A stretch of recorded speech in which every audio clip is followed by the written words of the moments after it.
Кетіп барасың ба? Жоқ. Сен Мусуань, бүгін кешке боссың ба? Не болды? Бүгін кешке бізде әріптестермен отырыс. Сен Гу компаниясының қызметкері болмасаң да, осы уақыт ішінде біз достасып үлгердік. Сол себепті сені шақырайын деп шештім. Мен түнге дейін қыдырмайым. Егер сен атанаң уайымдайтын болса, оларға хабарласа алам. Атанам дейсің бе? Өгей әкем анамның кеңесімен мені Гудзетеннің қойнына жатқызды, қызын ақшаға сатты. Үнсіздігіңді келісім деп қабылдаймын. Бірақ мен... Көлігімнің кілтін ұмытып кеттім бе деп қорқам. Біз отырыста болған кезде сенде болсын. Жарайды.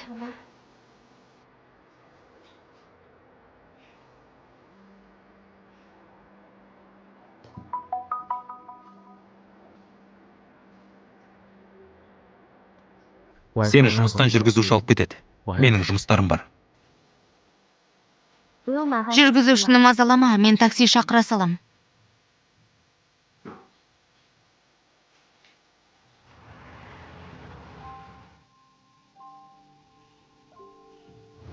Сяо Юйге жаңа рөлді алуға көмектес.